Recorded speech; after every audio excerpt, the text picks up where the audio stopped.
तो भारत का एक बहुत बड़ा सपना है 10 ट्रिलियन डॉलर की इकोनॉमी बनने का। लेकिन सवाल ये है कि क्या ये सपना, ये एम्बिशन हकीकत में बदल पाएगा?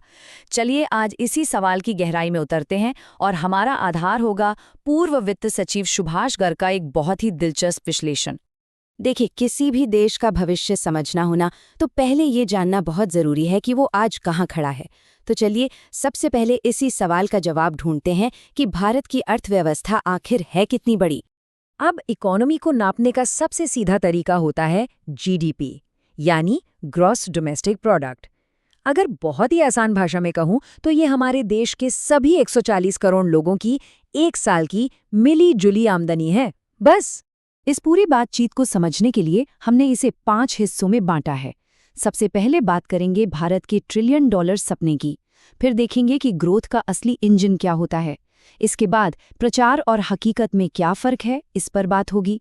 फिर जानेंगे कि भारत के रास्ते में रुकावटें कौन सी हैं और आखिर में इस सवाल का जवाब ढूंढेंगे कि हम अपनी क्षमता का पूरा इस्तेमाल कैसे कर सकते हैं। तो चलिए पहले हिस्से से शुरू करते हैं। ये जो भारत की ट्रिलियन डॉलर वाली महत्वाकांक्षा है, ये है क्या और शुरू कहाँ से हुई? ये कहानी शुरू होती है साल 2019 से। उस वक्त भारत की अर्थव्यवस्था का साइज था करीब 2.7 ट्रिलियन डॉलर। और यहीं से पहला बड़ा टारगेट सेट किया गया, 5 ट्रिलियन डॉलर का। और इसके लिए डेडलाइन क्या रखी गई? 2024-25। मतलब सोचिए, सिर्फ 6 साल के अंदर इकोनॉमी को लगभग डबल करने का प्लान था। पर बात यही नहीं रुकी। जो असल मंजिल है, जो अल्टीमेट गोल है, वो है 10 ट्रिलियन डॉलर्स की इकोनॉमी बनना। और ये लक्ष्य रखा गया है 2030 के दशक के बीच तक का। यही है वो बड़ा सपना जिसकी हम आज बात कर रहे हैं। अब सवाल ये उठता है कि कोई भी देश इतनी तेजी से तरक्की करता कैसे है? मतलब इस ग्रोथ की गाड़ी को खींचने वाला असली इंजन होता क्या है? देखिए, एक्सपर्ट्स के मुताबिक आर्थिक विकास के असल में 3 मेन ड्राइवर होते हैं।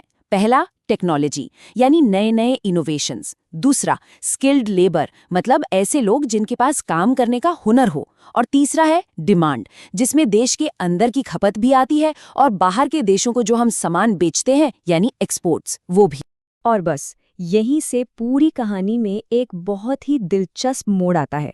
एक तरफ वो बातें हैं जो दुनिया भर में कही जा रही हैं और दूसरी तरफ है ज़मीनी हकीकत का एक अलग ही आकलन। तो एक तरफ दुनिया की बड़ी बड़ी कंपनियां हैं, बड़े बड़े एक्सपर्ट्स हैं जो कह रहे हैं कि ये भारत का दशक है, एक सुनहरा मौका है। लेकिन दूसरी तरफ पूर्व वित्त सचिव सुभाष गर्ग हैं, जिनका मानना है कि ये बातें प्रचार ज़्यादा हैं, हकीकत कम। अब सवाल है, सुभाष गर्ग ऐसा क्यों सोचते हैं? उनका ये बयान इस शक की वजह को बिल्कुल साफ कर देता है। वो कहते हैं, जो चीज़ें आज पूरी दुनिया की ग्रोथ को चला रही हैं, वो हमारे पास हैं ही नहीं, तो फिर हम दूसरों से आगे निकलेंगे कैसे?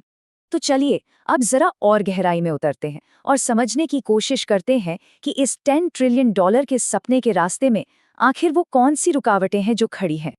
अच्छा, तो इस विश्लेषण में ना 4 बहुत बड़ी चुनौतियों की बात की गई है। पहली है टेक्नोलॉजी। यहाँ हम सेमीकंडक्टर और सोलर जैसी फ्यूचर इंडस्ट्रीज में सच कहें तो काफ़ी पीछे हैं। दूसरी चुनौती है ईज ऑफ डूइंग बिजनेस, मतलब जो निवेशक हैं वो आज भी पॉलिसी के अचानक बदल जाने से या फिर सरकारी कामकाज के चक्करों से डरते हैं। फिर आता है तीसरा पॉइंट, विदेशी निवेश। देखिए, China+1 की जो हवा चली है, उसका फायदा वियतनाम जैसे देश हमसे कहीं ज़्यादा उठा रहे हैं। और आखिर में चौथी और शायद सबसे बड़ी मुश्किल, वो है कॉस्ट। यहाँ लेबर, ज़मीन, पैसा, सब कुछ इतना महंगा है कि मैन्युफैक्चरिंग के लिए भारत उतना आकर्षक नहीं बन पा रहा। तो मुद्दा यही है, माहौल तो बहुत अच्छा है, भारत को लेकर सब पॉजिटिव बातें कर रहे हैं, लेकिन असली सबूत तो निवेश होता है, राइट? तो सवाल ये उठता है कि अगर सब इतना ही अच्छा है तो और पैसा भारत में आ क्यों नहीं रहा? इन सारी चुनौतियों को ध्यान में रखते हुए अब हम आते हैं सबसे अहम सवाल पर। पोटेंशियल तो है, हम सब जानते हैं, लेकिन इस पोटेंशियल को परफॉर्मेंस में कैसे बदला जाए? देखिए, रास्ता सिर्फ विदेशी निवेश के भरोसे बैठने का नहीं है। हमें अपनी घरेलू इंडस्ट्री को, अपने उद्यमियों को मजबूत करना होगा। दुनिया के जो टेक्नोलॉजी लीडर्स हैं, उनके साथ बराबरी की पार्टनरशिप करनी होगी। हमें ये सोचना होगा कि दुनिया के बाजार में हम लागत के मामले में कम्पेटिटिव कैसे बने।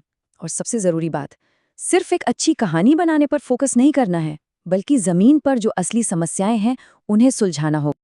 और आखिर में ये पूरा विश्लेषण हमें एक बहुत बड़े और अहम सवाल के साथ छोड़ जाता है। भारत के पोटेंशियल और उसकी परफॉर्मेंस के बीच एक बड़ा गैप है, एक फासला है। सवाल बस इतना है, भारत इस फासले को भरेगा कैसे? क्योंकि इसी सवाल का जवाब हमारे देश का आर्थिक भविष्य तय करेगा।